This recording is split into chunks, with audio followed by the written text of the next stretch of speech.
I had lunch with Ted yesterday, and we had quite an extensive conversation. And that's all it is conversation. It's not lecturing, it's not anything else, it's just a conversation. And so we talk. So he asked me if I'd come over here today, we're at his studio, and talk about whatever came to mind, whatever I felt out there. Ted originally started with the big question of why? Why we're here? What are we doing here? And that takes a little bit of doing when you start with a question like that. So essentially what I said to Ted was, why don't we just talk a little bit? I'll talk a little bit, and we'll get a little deeper into why, where, how, all the things that the mind wants to know. Not that we in the spiritual self want to know, because we already know all that stuff. We just haven't remembered it. So, as you can see, I didn't exactly dress for the occasion of a videotaping of Walter Belling, because Walter Belling to me is not really that important, okay? The important thing is basically the connection we have with each other and everything. And it's all about energy anyway.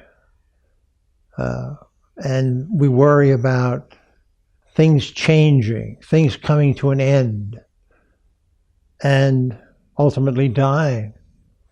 Well, the good news is that since it's all about energy, and we're all about energy, every thought we have, every motion we make, everything our body does is all about energy, as is everything else around us. And energy never dies. It simply changes form. So the good news about that is that we're safe, okay? We're not going to be alone. We'll always be connected. And we're never going to die. The mind may fear its end, but we're not going to die.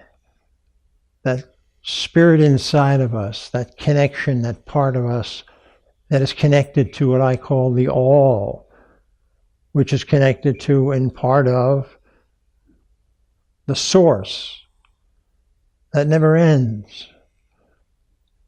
And it never ends because it never started.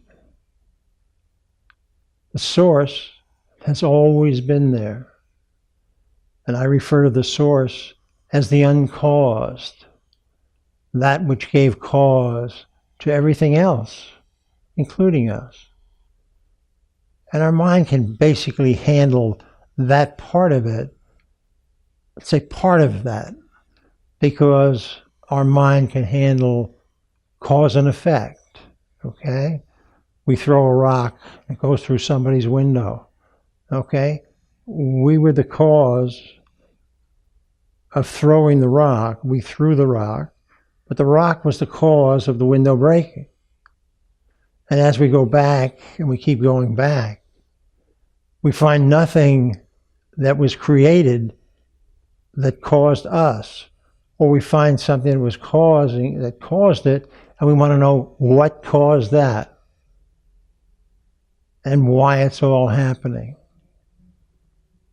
And the source itself basically sits back or lies back around us, just relaxes around us, because it doesn't have to do anything else, because the source being eternal and having no beginning, being uncaused, simply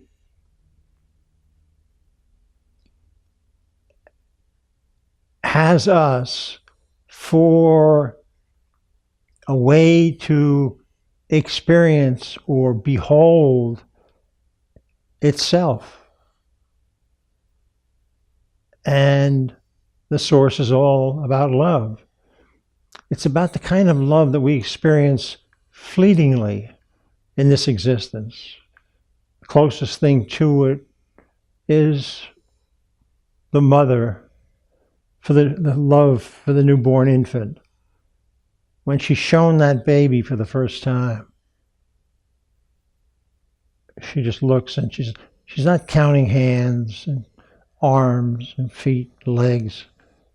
She's just seeing what came forth from her, what's been with her for 9 months, or less if it's a premature baby, a little bit more if it's a latecomer.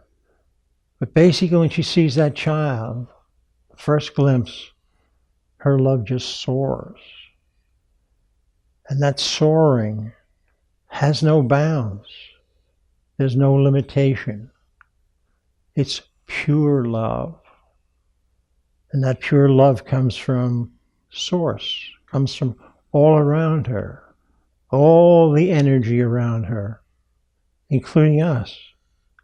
We all draw upon a common energy field, okay, which is source.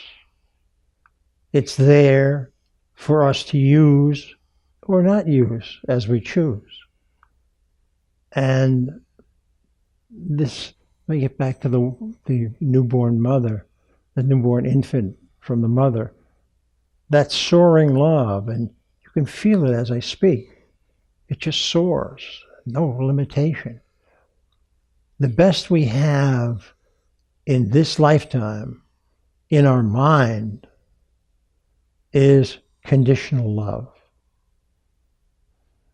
I will love you if you do this or this for me.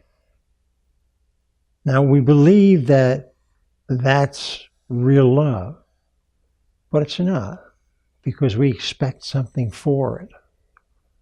And if we don't get it, there's a problem. Now, the unconditional love that she feels for the newborn baby, the newborn child can't do anything for her right then. She can't expect it to do anything for her. Yet she loves that child. That's the unconditional, unlimited love. And that's the love that we are all seeking. We're seeking it because we're looking for connection. Now, she's already connected to the newborn child. And the child has to do nothing. Has to do nothing. We're connected to everybody else, but we don't realize it. Again, because of the conditionality of the mind wanting a quid pro quo or something for our love. Otherwise, what happens? What happens is we begin to feel alone because we're not able to affect someone to get what we want. When we don't get what we want, that's an element of aloneness. And our greatest fear is aloneness. That's why the fear of death is so paramount in each of us at some time in our lives, sometime in our existence. And what happens is that fear of death simply means that we're experiencing, or we're planning on, or we believe that we're going to experience with the death of the mind, the end, the ultimate aloneness. And that fear is pronounced. And it permeates our lives as we go along, because we're continually seeking connection. But we're disappointed often by people. We're disappointed by the fact that they're not giving us what we want.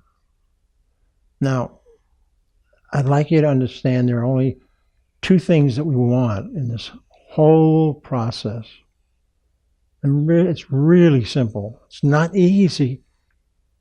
I don't want to kid you about that. It's not easy, but it's simple. We want to know, one, I'm okay, and two, everything's fine.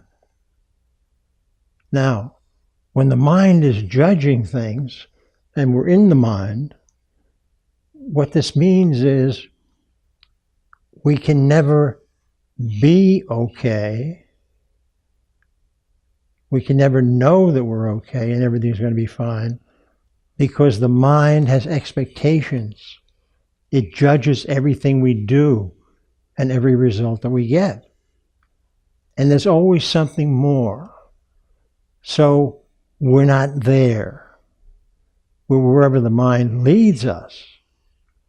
So the more we stay in the mind, and the less chance that we have of getting outside the mind, which the mind doesn't want to do, the more the pressure builds within the mind to get these thoughts out, to get rid of the fear.